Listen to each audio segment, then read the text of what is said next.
جناب ابراہیم علیہ السلام نے اپنے رب کریم کی بارگاہ میں جو دعائیں مانگی ہیں نا، ان دعاؤں کو اللہ تعالیٰ نے بڑے اہتمام سے قرآن پاک میں بیان فرمایا ہے۔ کبھی کوئی بندہ پیارا آ جائے نا، سمجھانے کے لیے مثال دیتا ہوں، تو انسان تبصرہ کرتا ہے۔ کبھی کوئی پیارا آدمی آتا ہے نا جس سے انسان بڑی محبت کرتا ہے، تو انسان اس کی باتیں بیان کرتا ہے، کہتا ہے وہ آیا تو اس نے یوں کہا، پھر جواب میں نے یوں کہا، اس نے یہ سوال پوچھا تو پھر میں نے اسے یہ جواب دیا، اس نے اس حوالے سے بات کی تو پھر میں نے اسے اس طرح کر کے جواب دیا۔ کیا انداز ہے قرآن مجید کا، بلا مثال و بلا تشبیہ۔ رب فرماتا ہے میرے خلیل نے مجھ سے فلاں دعا مانگی، میرے حضور فلاں بات کے لیے فلاں معاملے میں عرض کیا۔ اس پہلو میں جناب خلیل اللہ علیہ السلام نے میری بارگاہ میں کشکول طلب دراز کیا۔ انداز تو دیکھیے کتنا انوکھا ہے، کتنا نرالا ہے، اور یہ جگہ جگہ پہ قرآن مجید میں حضرت ابراہیم کی دعائیں موجود ہیں۔ پتہ کیا ہے، ہم دعائیں تو مانگتے ہیں پر وہ لذت نہیں لیتے جو ہمیں لینی چاہیے۔ ہم دعا تو مانگتے ہیں پر وہ سرور حاصل نہیں کر پاتے جو ایک بندے کو اپنے رب کی طرف رجوع کرنے میں نصیب ہوتا ہے۔ رسمی سا انداز ہوتا ہے، روٹین کی باتیں ہوتی ہیں، بعض جگہ تو رٹی رٹائی دعائیں ہوتی ہیں۔ حضرت خلیل اللہ علیہ السلام جن کو رب کہتا ہے واتخذ اللہ ابراہیم خلیلا، میں نے انہیں اپنا گہرا دوست بنایا، وہ اپنے رب کے حضور دعائیں مانگتے ہیں۔ یہ دعا اتنی انوکھی، اتنی پیاری، کاش آپ اس پر غور کریں کہ یہ دعا مانگنا رب کو اتنا پسند آیا ہے کہ اللہ نے قرآن مجید میں بیان فرما دیا ہے۔ دو تین مقام قرآن پاک کی عرض کرتا ہوں۔ پہلے دیکھیے سورہ بقرہ ہے، حضرت ابراہیم علیہ السلام اور جناب اسماعیل علیہ السلام خانہ کعبہ کی تعمیر کر رہے ہیں۔ حضرت اسماعیل اینٹیں اٹھا کے لاتے ہیں اور جناب ابراہیم علیہ السلام دیواروں پہ لگا کے دیواروں کو بلند کرتے ہیں۔ او دیکھو مسجدیں بنانے والوں، اللہ کے گھر تعمیر کرنے والوں، ذرا اپنی شان تو دیکھو، ذرا دیکھو تو صحیح تم کس کی سنت کا تتبع کر رہے ہو۔ تم دیکھو تم کس صف میں کھڑے ہو جس صف کی امامت جناب ابراہیم علیہ السلام فرما رہے ہیں۔ حضرت ابراہیم کعبے کی دیواریں اونچی کر رہے ہیں، بیت اللہ شریف کی تعمیر ہو رہی ہے۔ مالک کریم کو وہ بات اتنی اللہ کی بارگاہ میں مقبول ہوئی کہ قرآن میں بیان کیا، فرمایا وَإِذْ يَرْفَعُ إِبْرَاهِيمُ الْقَوَاعِدَ مِنَ الْبَيْتِ وَإِسْمَاعِيلُ، فرمایا جب اٹھاتے تھے نا جناب ابراہیم اور جناب اسماعیل اس گھر کی دیواریں، جب وہ اس کی دیواریں اٹھا رہے تھے، بنیادیں بلند کر رہے تھے، تو پتہ ہے ساتھ کیا کہہ رہے تھے؟ ربنا تقبل منا، ساتھ دعا مانگ رہے تھے یا اللہ یہ ہم سے قبول فرما لے۔ اللہ ہم نے کوشش کی تیرا گھر بنانے کی، ہم نے جد و جہد کی اس کی بنیادیں، ربنا تقبل منا، اللہ اسے قبول فرما لے۔ اصل قابلیت نہیں ہوتی، اصل تو قبولیت ہوتی ہے۔ دعا فرماؤ قبولیت نصیب ہو، ہم کوئی عمل کریں تو اس کی بارگاہ میں وہ قبول ہو۔ دعا مانگ ربنا تقبل منا، اے اللہ ہم سے قبول فرما، اس لیے کہ انک انت السمیع العلیم، تو سننے والا بھی ہے اور جاننے والا بھی ہے۔ اور پھر اس کے ساتھ اور دعا مانگتے ہیں، پیغمبر ہے، خلیل اللہ ہے، اللہ تبارک و تعالیٰ کے برگزیدہ ہے، ان کی عبادتیں، ریاضتیں، ان کی جد و جہد، ان کی تبلیغ، ان کی کوششیں اللہ کو پسند ہے، اور وہ اس مقام پر فائز ہے کہ رب کریم نے انہیں اپنا خلیل بنا لیا ہے۔ پھر بھی کہتے ہیں ربنا وجعلنا مسلمین لک، اے ہمارے رب ہمیں اپنی بارگاہ کا فرما بردار رکھنا، ہمیں گردن جھکانے والا بنانا، ہم تیرے حضور جھکے رہیں۔ ومن ذریتنا امۃ مسلمۃ لک، اور ہماری اولاد میں بھی ایک امت کو اپنی فرما بردار رکھنا، آنے والی نسلیں بھی تیری فرما بردار رہیں۔ دعا کیوں نہیں مانگتی امت یہ کہ یا اللہ ہماری اولادیں بھی تیری فرما بردار، ہر وقت ان کے لیے رزق ہی مانگتے ہو، صحت ہی مانگتے ہو، اچھا کاروبار ہی مانگتے ہو۔ یہ دیکھو جناب ابراہیم کیا مانگ رہے، کہتے یا اللہ ہماری اولادوں کو اپنا فرما بردار رکھنا، کہ تیرے نافرمان نہ ہو۔ اتنا مقام ہے، مرتبہ ہے، پھر بھی کہتے ہیں وَأَرِنَا مَنَاسِكَنَا، یا اللہ ہمیں اپنی عبادت کے طریقے سکھا، یا اللہ ہمیں سکھا کس طریقے سے تیری عبادت کریں تو راضی ہوتا ہے۔ آج نا سب سے مشکل کام سیکھنا ہے، آپ کسی کو سکھا نہیں سکتے، سارے سیکھے ہوئے ہیں اللہ ماشاءاللہ، جس سے پوچھیں گے وہ کہتے ہیں اوہو تعلیم یافتہ ہوں، پڑھا لکھا ہوں، سند یافتہ ہوں، تجربہ کار بھی ہوں، اتنے سال ہو گئے فلاں کام کرتے ہو۔ آپ یہ دیکھیں سیکھنا کتنا اہم ہے۔ وَأَرِنَا مَنَاسِكَنَا، تو ہمیں سکھا ہم کس طرح تیری عبادت کریں۔ وَتُبْ عَلَيْنَا، اور اپنی رحمت سے ہمارے اوپر رجوع بھی فرما، کرم فرما مالک، ہم پر رجوع فرما۔ اتنے بڑے ہیں حضرت ابراہیم خلیل، پر دعا مانگ رہے ہیں یا اللہ ہمیں فرما بردار بنا، اپنی عبادت کے طریقے سکھا۔ تو وہ جو لوگ جنہوں نے طے کر لیا ہے کہ بس ہم سب کچھ سیکھ چکے ہیں، ہم تو فارغ التحصیل ہیں، ہم تو بڑے قابل ہو گئے، اوہو ہم سے سیانا بھی کوئی دوسرا ہوگا، وہ ذرا اس سے سیکھے نا۔ یہ حضرت خلیل علیہ السلام کیا ارشاد فرما رہے ہیں؟ پھر آگے فرمایا انک انت التواب الرحیم، بے شک تو بہت توبہ قبول کرنے والا اور بہت رحمت کرنے والا ہے۔ پھر فرمایا ربنا وابعث فیہم رسولا، اے اللہ بھیج دے ہم میں سے اپنا عظمت والا رسول۔ یا اللہ نبی کریم صلی اللہ علیہ وسلم جو تیرے آخری رسول ہیں انہیں بھی انہی میں سے بھیجنا، یعنی میری اولاد میں سے کرنا آخری نبی کو۔ خود رسول کریم نے فرمایا ہے، حضور فرماتے ہیں میں اپنی ماں کا وہ خواب ہوں جو میری پیدائش کے وقت انہوں نے دیکھا تھا اور شام کے محلات روشن ہو گئے تھے۔ حضور فرمانے لگے میں جناب عیسیٰ کی بشارت ہوں اور میں جناب ابراہیم کی دعا ہوں، میں دعا ہوں جناب ابراہیم کی دعا بن کے آیا ہوں حضرت خلیل اللہ، میں وہ ہوں جن کے لیے جناب خلیل نے دعا کی ربنا وابعث فیہم رسولا۔ ہمارے استاد فرمایا کرتے تھے کعبہ بنا کے جناب ابراہیم کا یہ دعا کرنا معنی کیا ہے؟ مالک میں نے بنا دیا ہے، اسے آباد کرنے والا رسول بھی عطا فرما۔ تڑپے گی محبوب کی امت بیت اللہ دیکھنے کو، دعائیں مانگے گی، یوں گھومے گی بیت اللہ کے گرد جس طرح پروانہ شمع کے گرد گھومتا ہے، نظریں دیکھ دیکھ کے بیت اللہ کو ٹھنڈی ہوں۔ ربنا وابعث فیہم رسولا، اے اللہ ان میں وہ رسول بھیج دے، وہ محبوب آئیں تو کیا کرے؟ اے اللہ جب وہ آئیں منہم انہی میں سے آئیں، یتلو علیہم آیاتک، اور وہ آ کر ان پر تیری آیتیں پڑھیں، وَيُعَلِّمُهُمُ الْكِتَابَ وَالْحِکْمَةَ، انہیں کتاب بھی سکھائیں اور پختہ علم بھی سکھائیں، دانائی بھی سکھائیں، وَيُزَكِّيهِمْ، بڑوں نے ترجمہ کیا ہے پر جو ترجمہ فاضل بریلوی نے کیا ہے وَيُزَكِّيهِمْ، اے اللہ وہ محبوب تیرے آئے اور انہیں خوب ستھرا کر دے، خوب ستھرا کر دے، ان کے دلوں کو صاف کر دے، باطن کا تزکیہ کر۔ یہ دعائیں کر رہے ہیں جناب ابراہیم۔ انک انت العزیز الحکیم، بے شک مالک تو غالب حکمت والا ہے۔ جناب ابراہیم علیہ السلام بیت اللہ کی تعمیر کرتے ہیں، قبولیت کی دعا مانگتے ہیں، اللہ کے حضور عرض کرتے ہیں اللہ آخری پیغمبر علیہ السلام کو مبعوث فرما تاکہ وہ کتاب و حکمت سکھائیں، تاکہ وہ قرآن مجید کی آیات کی تلاوت کریں۔ اے اللہ رسول کریم علیہ السلام عطا فرما جو دلوں کا تزکیہ کریں۔ اس رسول صلی اللہ تعالی علیہ وسلم کے لیے حضرت ابراہیم نے دعا مانگی تھی، وہ رسول اللہ نے ہمیں عطا فرمائے۔ اب ہمیں حضور کے بتائے ہوئے طریقے کے مطابق کتاب و سنت سیکھنا چاہیے نا۔ حضور نے جو خوبصورت ارشادات کر کے ہمارا تزکیہ کیا ہے ہمیں وہ یاد رکھنے چاہیے نا، دلوں میں بسانے چاہیے نا۔ تو ایک مقام تو وہاں سورہ بقرہ میں اور دوسرا مقام سورہ ابراہیم میں، یہ سورہ ابراہیم ہے۔ مالک کو پیار اتنا ہے، جگہ جگہ بھی ذکر کیا ہے قرآن پاک میں جناب ابراہیم کا، اور ایک پوری سورت کا نام ہی سورہ ابراہیم ہے۔ اتنی محبت ہے حضرت خلیل اللہ سے رب کریم کو۔ یہاں بھی دیکھیے حضرت ابراہیم سورہ ابراہیم میں دعا مانگتے ہیں۔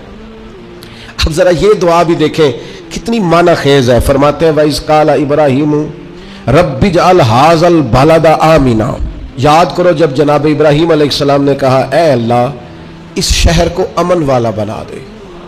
جناب ابراہیم علیہ السلام مکے میں نہیں رہتے تھے پر دعائیں مکے کے لیے مانگ رہے ہیں، اے اللہ اس شہر کو امن والا۔ پوری دنیا کے مسلمانوں کو دعا کرنی چاہیے کہ اللہ مکے مدینے میں ہمیشہ امن ہی رہے، اللہ اسے امن والا بنا دے۔ ایک بات آپ کو عرض کروں، جس ملک میں امن نہیں ہوتا وہاں کچھ بھی نہیں ہوتا۔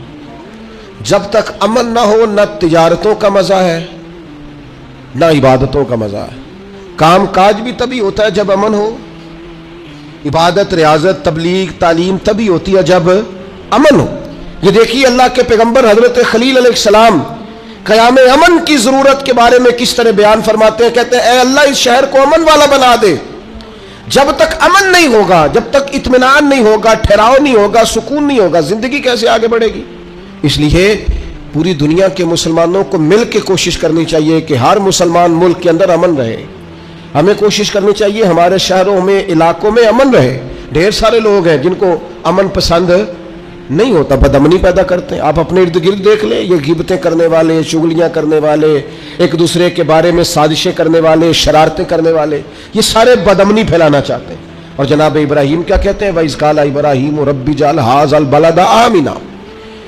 حضرت ابراہیم علیہ السلام نے عرض کیا اللہ اس شہر کو امن والا بنا دے. وَاجْنُبْنِي وَبَنِيَّ أَن نَّعْبُدَ الْأَصْنَامَ. اللہ مجھے اور میرے بیٹوں کو بتوں کے پوجنے سے بچا لے. دنیا میں وہ بندہ بچ گیا جس کا عقیدہ محفوظ ہو گیا. سب سے زیادہ قیمتی خزانہ اس بندے کے پاس ہے جس کی اولاد کے عقیدے ٹھیک ہے, جو اسلام پر پختہ ہے. آج ملحد آگے ہیں, ملحد بے دین, جو ذہنوں میں سوال چھوڑتے ہیں معاذ اللہ, ہماری نئی نسل کو گمراہ کرنا چاہتے ہیں, دین سے دور کرنا چاہتے ہیں. اپنے بچوں کے قریب بیٹھا کرو, ان کی باتیں سنا کرو, ان کی سوچیں دیکھا کرو. تھوڑے دن پہلے ایک بچہ مجھے پوسٹ دکھانے لگا, کہنے لگا یہ دیکھیں ایک بندے نے پوسٹ کی ہے, کروڑوں اربوں روپیہ تم جانوروں کو قربان کرنے پہ لگا دیتے ہو, یہ غریبوں کو دے دو, لوگوں کے گھر بن جائیں, بچیوں کی شادیاں ہو جائیں.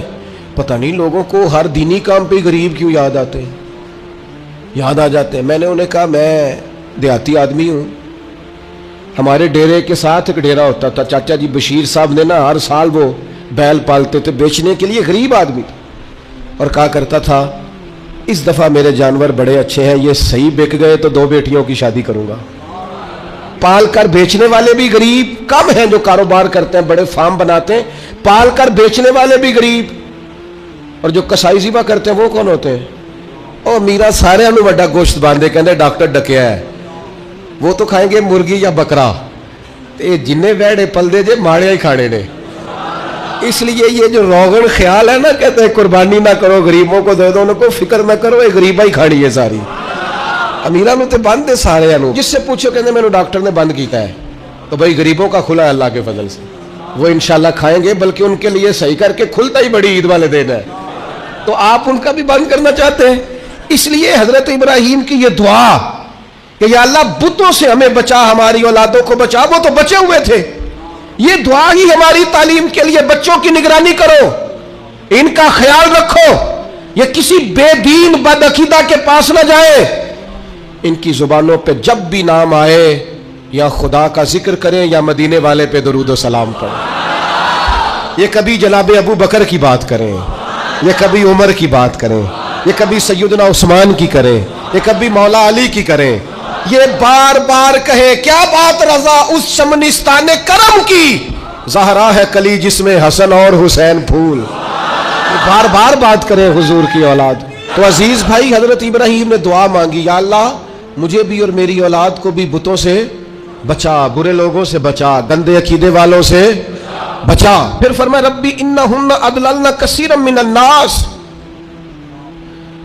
یہ دیکھو بتوں کی بات ہو رہی ہے, لوگ کہتے ہیں فلاں کے پیچھے بڑے لگ گئے. حضرت ابراہیم تو کہہ رہے ہیں اللہ ان بتوں نے بڑے لوگوں کو گمراہ کر دیا ہے. گمراہی ویسے ہی جلدی دل کے اندر جگہ پکڑتی ہے, شیطانی باتیں ویسے ہی جلدی سمجھ میں آتی ہیں لوگوں.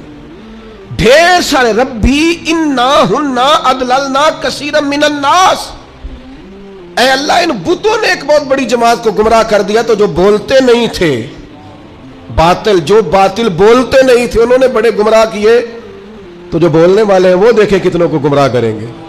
اس لیے حضرت اقبال بولے, کہنے لگے یہ دور بھی اپنے ابراہیم کی تلاش میں ہے, یہ دور اپنے ابراہیم کی تلاش میں ہے. صنم کدا ہے جہاں لا الہ الا اللہ, اور فرماتے ہیں بہار ہو کہ خزاں لا الہ الا اللہ. اگرچہ بت ہے جماعت کی آستینوں پہ, پر مجھے ہے حکم ازاں لا الہ الا اللہ. ہم یہ گواہی دیتے رہیں گے اللہ کی توحید. کثیر لوگوں کو انہوں نے گمراہ کر دیا. ایک اور ذرا انوکھا انداز دیکھیے جناب ابراہیم کا. فرماتے ہیں فمن تابعنی فانہ منی, یا اللہ جو میری پیروی کرے وہ تو میرا ہے. تو اے کلیم جو آپ کی پیروی نہ کرے، انداز دیکھیے، فمن تبعنی فانہ منی، جو میری پیروی کرے مالک وہ میرا ہے، ومن عصانی فانک غفور الرحیم، اور اللہ جو میری نافرمانی کرے نا، ابراہیم اس کے ساتھ کیا کریں جو آپ کا نافرمان ہے؟ فرمایا فانک غفور الرحیم، بے شک تو بڑا بخشنے والا، معاف کرنے والا ہے، جو فرما برداری کرے وہ تو میرا ہے، اور مالک جو نافرمانی کرے تو بڑا مہربان ہے، تو معاف کرنے والا ہے۔ یہاں ہم کہتے ہیں جو نافرمانی کرے، جو ہمارا نافرمان ہو وہ کسی کام کا نہیں، مارو سزا دو، فرمایا جو میرا نافرمان، مالک تو غفور الرحیم ہے، تو مہربانی کرنے والا ہے۔ آپ یقین کریں مر جانے کو جی چاہتا ہے۔ جناب ابراہیم کی دعائیں، فَمَا رَبَّنَا إِنِّي أَسْكَنْتُ مِنْ ذُرِّيَّتِي بِوَادٍ غَيْرِ ذِي زَرْعٍ عِنْدَ بَيْتِكَ الْمُحَرَّمِ، اے اللہ میں نے اپنی کچھ اولاد کو نا ایک ایسی وادی میں ٹھہرایا ہے جہاں کھیتی نہیں ہوتی، جو سرسبز و آباد نہیں، بنجر زمین ہے، وہاں میں نے ٹھہرایا ہے، پر عند بیتک المحرم ٹھہرایا ہے تیرے حرمت والے گھر کے پاس۔ حضرت ابراہیم علیہ السلام کو حکم ہو گیا کہ بیٹے کو اور بیوی کو بیت اللہ چھوڑ آؤ۔ اولاد بزدل کر دیتی ہے بھائی، چند سالوں کے لیے پردیس لوگ جاتے ہیں تو روتے ہوئے جاتے ہیں، غیر معینہ مدت کے لیے جناب ابراہیم اپنے لخت جگر کو، اور بیٹا بھی عام نہیں، حضرت اسماعیل علیہ السلام اتنے سونے تھے کہ ان جیسا خوبصورت کوئی نہیں، جناب ہاجرہ کو اور بیٹے کو تھوڑی سی کھجوریں دے کے، مشکیزہ پانی کا دے کے بیت اللہ کے پاس، بھی وادٍ غیر ذی زرع، قرآن کہتا ہے ایسی وادی جہاں کھیتی نہیں ہوتی، بنجر جگہ، چھوڑا جناب ابراہیم نے۔ پلٹنے لگے تو جناب ہاجرہ دامن تھام کے کہنے لگی بیٹے کو چھوڑ کے جا رہے، پتر کو چھوڑ کے جا رہے، مجھے چھوڑ کے جا رہے۔ حضرت ابراہیم چپ ہیں۔ میری بہنوں، اپنے شوہروں سے سوال پوچھنے والیوں، نہیں ہوتے کچھ سوالوں کے جواب شوہر کے پاس۔ اپنے بزرگوں سے سوال پوچھنے والے بیٹوں، نہیں کچھ سوالوں کے جواب ہوتے۔ روز اپنے بڑوں کو کٹہرے میں کھڑے کرنے والوں، کچھ سوالوں کے جواب نہ پوچھا کرو، کچھ راز ایسے ہوتے ہیں جن کے بارے میں نہ گفتگو کرو۔ پوچھا خاتون نے کیوں چھوڑ کے جا رہے ہو؟ جناب ابراہیم چپ ہے۔ پھر پوچھا کیوں چھوڑ کے جا رہے؟ وہ خاموش ہے، کیونکہ بات ہی بڑی انوکھی ہے، بیٹے کو چھوڑ آنا، بیوی کو چھوڑ آنا ایسی جگہ جہاں کھیتی کوئی نہیں، پانی کوئی نہیں۔ پھر حضرت ہاجرہ خود ہی بولی، فرمانے لگی آپ چھوڑ کے جا رہے ہیں یا رب کا حکم ہے؟ تو حضرت خلیل کہنے لگے ہاجرہ اللہ کا حکم ہے۔ تو تسلی حضرت ابراہیم نے دینی تھی نا کہ ہاجرہ فکر نہ کرنا، رب کا حکم ہے، تو گھبرانا نہ، یہاں خیر ہوگی۔ جب حضرت ہاجرہ نے سوال کا جواب لیا، اللہ کا حکم ہے کہ اللہ کا حکم ہے، اب حضرت ہاجرہ بولتی ہیں اور جناب خلیل سے عرض کرتی ہیں ہماری فکر نہ کرنا، اس لیے کہ جس رب نے کہا ہے نا یہاں چھوڑ جاؤ، وہ بڑا کریم ہے، وہ ہمیں ضائع کبھی نہیں کرے گا۔ اور کر تو صحیح نا تو یہ بھروسہ اپنے رب، سیکھ جناب اسماعیل کی والدہ جناب ہاجرہ سے، سیکھ جناب ہاجرہ سے اللہ پہ بھروسہ کرنا، اللہ کبھی ہمیں ضائع۔ پانی ختم ہو گیا تھوڑی دیر میں مشکیزے کا، کھجوریں ختم ہو گئیں، بیٹا پیاس سے زمین پر ایڑیاں مارتا، جناب ہاجرہ دوڑ کے ادھر جاتی صفا پہ، پھر دوڑ کے مروہ پہ، پھر صفا پہ، پھر مروہ پہ، 7 چکر لگائے۔ فرشتے نے آ کے اس جگہ پر مارا جہاں جناب اسماعیل کی ایڑیاں لگتی تھی، زمزم جاری ہو گیا۔ مالک ہو گیا ایک دفعہ جناب ہاجرہ کا جانا آنا، تو کریم نے فرمایا میرا کلیم چھوڑ آیا، میری پیاری بندی ہاجرہ اس کے کہنے پہ وہاں رک گئی۔ دکھوں کے دن تھے، تکلیفوں کے دن تھے، میری رضا پر وہ ٹھہر گئے، صبر کیا۔ اب دیکھو نا قیامت تک میرا انعام دیکھو۔ ہاجرہ تو پانی کے لیے دوڑی تھی نا، سلام اللہ علیہا، تو وہ سامنے پانی کا کوڑر لگا ہے، ٹھنڈا بھی ہے اور سادہ بھی ہے، لیکن مالک فرماتا ہے حاجیوں دوڑو، دوڑو مروہ پہ، دوڑو صفا پہ، ان الصفا والمروہ من شعائر اللہ، یہ صفا و مروہ اللہ کی نشانیاں ہو گئی۔ تو رب کی رضا پہ صبر کرنا، اور صبر کر کے تجھے تھوڑی سی مشقت کرنی بھی پڑی نا، تو مالک کا انعام دیکھ۔ قیامت تک جو عمرہ کرنا جائے گا، حج کرنے جائے گا، پانی سامنے پڑا ہے پر دوڑنا پڑے گا۔ دوڑو میلین اخترین، دوڑو ان کے بیچ۔ کیوں؟ پسند آ گئی ہے نا جناب ہاجرہ کی ادا، پسند بھا گئی ہے جناب ہاجرہ کی ادا، کمال کر دیا جناب ہاجرہ نے۔ یہ عشق و محبت کا سفر ہوتا ہے، سارا حج کا سفر۔ سارا وارفتگی کا سفر ہے، اللہ والوں کی یادوں کا سفر۔ حضرت ابراہیم جب چھوڑ آئے نا تو اولاد ہوتی ہے نا، چھوڑ آئے بیٹے کو، پر کھیتی کوئی نہیں تھی، بغیر پانی کے بچے کو چھوڑ آئے۔ حج پہ بھی جاتے ہیں لوگ تو پڑوسیوں کو بھی کہتے ہیں ذرا دھیان رکھیا جائے، 100 قسم کی باتیں، لوگ بچے ہوتے ہیں نا، اولاد ہوتی، چھوڑ تو گئے، اور پھر حضرت کلیم ایک کونے میں بیٹھ گئے اور کہنے لگے ربنا انی اسکنت من ذریاتی بواد غیر ذی زرع عند بیتک المحرم، اے اللہ میں نے اپنی اولاد میں سے کچھ کو نا اس وادی میں ٹھہرایا جہاں کھیتی نہیں ہوتی، سبزہ نہیں ہوتا، پھل نہیں، پر عند بیتک المحرم ٹھہرایا میں نے تیرے گھر کے پاس ہے۔ او بیٹو بیٹیوں دیکھو ماں باپ کا پیار کیسا ہوتا ہے، میں نے ٹھہرایا ہے وہاں۔ مالک ایک دعا ہے تیرے خلیل کی، ربنا لیقیموا الصلاۃ، اے اللہ میں چاہتا ہوں یہ نماز قائم کرے، پہلی بات نماز کی، میں چاہتا ہوں میرے بچے نمازی ہو، سویرے اٹھے تیرے حضور سجدہ ریز ہوں، وضو کریں، عبادتیں کریں، ریاضتیں کریں۔